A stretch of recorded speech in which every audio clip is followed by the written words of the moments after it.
Hi everyone! Ito na yung part 2 ng pag-uwi natin sa Bicol. Pagdating nga namin dito sa bahay ng lola, ayaw bumaba ni Ashley. Binigyan na nga namin siya ng cellphone para bumaba na kasi past 2 AM na to. Tapos syempre pagdating namin sa kwarto, kinuha ko rin kaagad yung cellphone. At eto medyo okay naman na siya dyan. Kinabukasan pagkagising ko, hinahanap ko nga nandito na pala sa kusina na una na. Napakain na siya nito ni daddy, tapos ayan, namamapak ng gatas. Fast forward, pinaliguan ko na yung mga bata. Tapos, papunta naman kami nito sa bayan.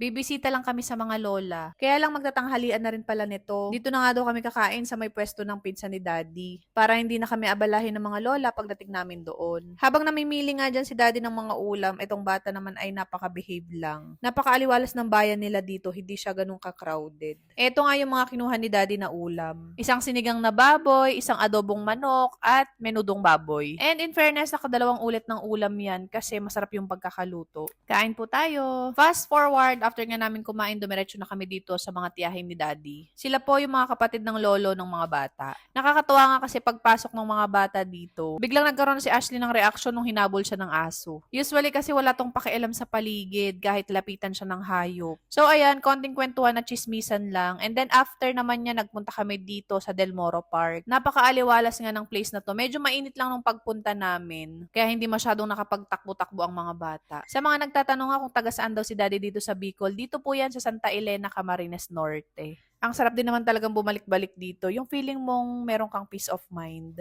Naglaro nga lang yung mga bata ng ilang saglit dyan. Tapos, after that, umuwi na rin kami. Pagka-uwi nga namin, nakatulog na si Ashley. Kaya inaya ko naman ng daddy at babalik kami ng bayan. Sabi ko kasi bibili kami ng cake para naman makantahan ng mga bata si nanay ng happy birthday. Tapos, bago nga kami pumunta sa bilihan ng cake, bumili muna kami ng burger. And habang inaantay nga namin yung burger, nag-ikot-ikot muna kami ng daddy. Gusto lang namin busugin yung mata namin kasi napakaganda naman talaga ng place dito. Alam niyo kung tatanungin niyo rin talaga, ang sarap naman talagang tumira sa place na to. Yung feeling na parang ang layo-layo mo sa problema. Kaya lang, kailangan talaga namin i-consider palagi yung therapy ni Ashley. Wala rin naman silbi ang pagtira namin sa mga gantong lugar kung pababayaan lang din namin. Pwede rin naman namin siyang turuan pero iba pa rin kasi yung help ng mga professional therapist. Siguro soon, kapag kaya niya yung sarili niya, yung tipong hindi niya na kailangan ng therapy, baka pag dumating sa point na ganun, pwede na. Para sa amin kasi, parang pagkain na ni Ashley ang therapy na yan. Kumbaga, parang pangalawa sa bigas. As in, ganun siya kaimportante para sa amin. Kasi nakita talaga namin yung in-improve niya mula nung nag-therapy siya. Yung uwi nga namin sana na ito hindi matutuloy. Kasi nga, super tipid din talaga kami dahil sa therapy ni Ashley.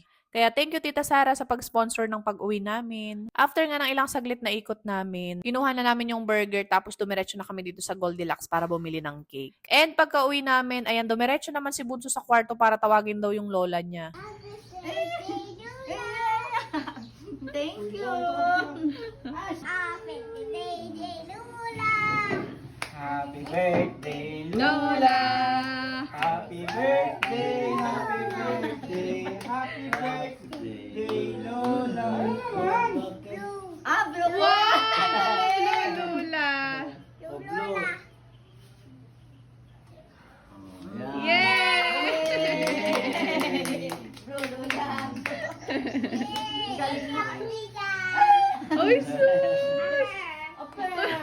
Galing mo talaga. Galing mo talaga. Apel sa akin. Eh, Lolo. Ay, bakas lang. Iinit natin yung pansit tayo magmimerienda. Oo. Nagising, hila ko sa taas. Hindi na nga maganda yung mood ni Ashley nito. Alam niya yatang umalis kami at hindi namin siya isinama. Nagulat nga rin ako kasi hindi na siya ganun ka-excited dun sa cake. Alam niyo ba yun talaga yung kinuha kong flavor kasi favorite niya yun. Akala ko kakain siya. Nagpicture-picture nga lang kami niyan tapos nagmerienda and then after naman nagpahinga na tong mga bata sa taas. After nga ng konting pahinga pahapon na to at ayan pinaglaro ko sila dito sa labas. Inaalalayan ko kasi Ashley nito kasi may bigla-biglang dumadaang mga sasakyan. Si Bunso kasi pag alam niyang may mga dadaan, marunong na siyang tumabi mag-isa. Yung mga gantong mood ni Ashley, ibig sabihin niya nag-aaya na yan pa uwi. Plano talaga namin madaling araw bumiyahe para wala masyadong sasakyan. Pero dahil gusto na umuwi nito ni Ashley, nagpaalam na kami at ayan, pauwi na kami nito sa Kalamba. Hanggang dito muna ulit. Salamat sa inyong pagsama at panonood. God bless!